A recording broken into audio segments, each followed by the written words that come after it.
कहते हैं वे विपत्ति की तरह आए, कहते हैं वे प्रदूषण की तरह फैले, वे व्याधि थे। ब्राह्मण कहते थे वे म्लेच्छ थे, वे मुसलमान थे।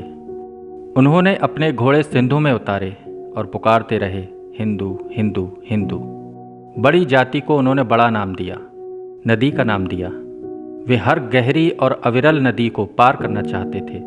वे मुसलमान थे, लेकिन वे भी यदि कबीर की समझदारी का सहारा लिया जाए तो हिंदुओं की तरह पैदा होते थे।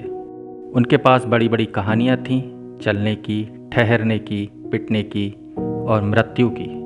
प्रतिपक्षी के खून में घुटनों तक और अपने खून में कंधों तक वे डूबे होते थे। उनकी मुट्ठियों में घोड़ों की लगामें और म्यानों में सभ्यता के नक्शे होते थे।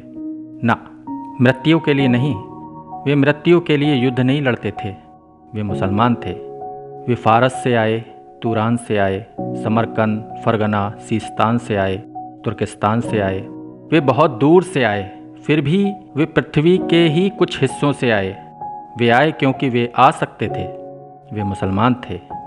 वे मुसलमान थे कि या खुदा उनकी शक्लें आदमियों से मिलती थीं हू बहू।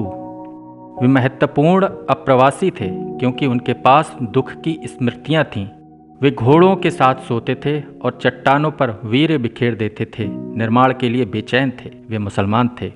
यदि सच को सच की तरह कहा जा सकता है तो सच को सच की तरह सुना जाना चाहिए कि वे प्रायः इस तरह होते थे कि प्रायः पता ही नहीं लगता था कि वे मुसलमान थे या नहीं थे। वे मुसलमान थे। वे ना होते तो लखनऊ ना होता, आधा इलाहाबाद ना होता, मेहराबें ना होती, गुंबद ना होता, आदाब ना होता, मीर मखदूम मोमिन ना होते, शबाना ना होती। वे ना होते तो उपमहाद्वीप के संगीत को सुनने वाला खुसरो ना होता। वे ना होते तो पूरे देश के गुस्से से बेचैन होने वाला कबीर ना होता। वे ना होते तो भारतीय उपमहाद्वीप के दुख को कहने वाला गालिब ना होता। मुसलमान ना होते तो 1857 ना होता। वे थे तो चचा हसन थे। वे थे तो पतंगों से रंगीन होते आसमान थे। वे मुसलमान थे। वे मुसलमान थे और हिंदुस्तान में थे और उनके रिश्तेदार पाकिस्तान में थे। वे सोचते थे कि काश वे एक बार पाकिस्तान जा सकते। वे सोचते थे और सोचकर डरते थे। इमरान खान को देखकर वे खुश होते थे। वे खुश होते थे और खुश होकर डरते थे। वे जितना पीएसी के सिपाही से डरते थे उतना ही राम से। वे मुरादाबाद से डरते थे। वे मेरठ से डरते थे। वे भागलपुर से डरते थे। वे अकड़ते थे लेकिन डरते थे। वे पवित्र रंगों से डरते थे। वे अपने मुसलमान होने से डरते थे। वे फिलिस्तीनी नहीं थे लेकिन अपने घर को लेकर घर में, देश को लेकर देश में, खुद को लेकर आश्वस्त नहीं थे। वे उखड़ा उखड़ा रागद्वेष थे। वे मुसलमान थे। वे कपड़े बुनते थे, वे कपड़े सिलते थे, वे ताले बनाते थे, वे बक्से बनाते थे। उनके श्रम की आवाज़ें पूरे शहर में गूंजती रहती थीं। वे शहर के बाहर रहते थे। वे मुसलमान थे लेकिन दमिश्क उनका शहर नहीं था। वे मुसलमान थे, अरब का पेट्रोल उनका नहीं था। वे दजला का नहीं, यमुना का पानी पीते थे। वे मुसलमान थे। वे मुसलमान थे इसलिए बच के निकलते थे। वे मुसलमान थे इसलिए कुछ कहते थे तो हिचकते थे।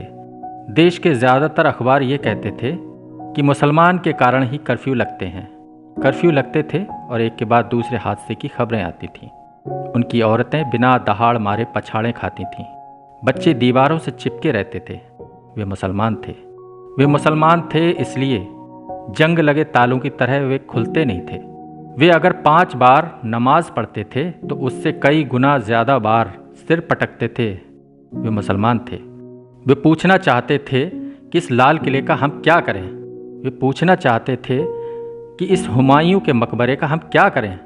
हम क्या करें इस मस्जिद का जिसका नाम कुव्वतुल इस्लाम है, इस्लाम की ताकत है। अदरक की तरह वे बहुत कड़वे थे। वे मुसलमान थे। वे सोचते थे कि कहीं और चले जाएं, लेकिन नहीं जा सकते थे। वे सोचते थे यहीं रह जाएं, तो नहीं रह सकते थे। वे आधा जिबा बकरे की तरह तकलीफ़ के झटके महसूस करते थे।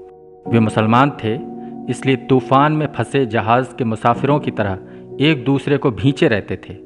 कुछ लोगों ने यह बहस चलाई थी कि उन्हें फेंका जाए तो किस समुद्र में फेंका जाए। बहस ये थी कि उन्हें धकेला जाए तो किस पहाड़ से धकेला जाए। वे मुसलमान थे लेकिन वे चींटियां नहीं थे, वे मुसलमान थे, वे चूजे नहीं थे। सावधान, सिंधु के दक्षिण में सैकड़ों सालों की नागरिकता के बाद मिट्टी के ढेले नहीं थे वे चट्टान और ऊन की तरह सच थे। वे सिंधु और हिंदू कुश की तरह सच थे। सच को जिस तरह भी समझा जा सकता हो उस तरह से वे सच थे।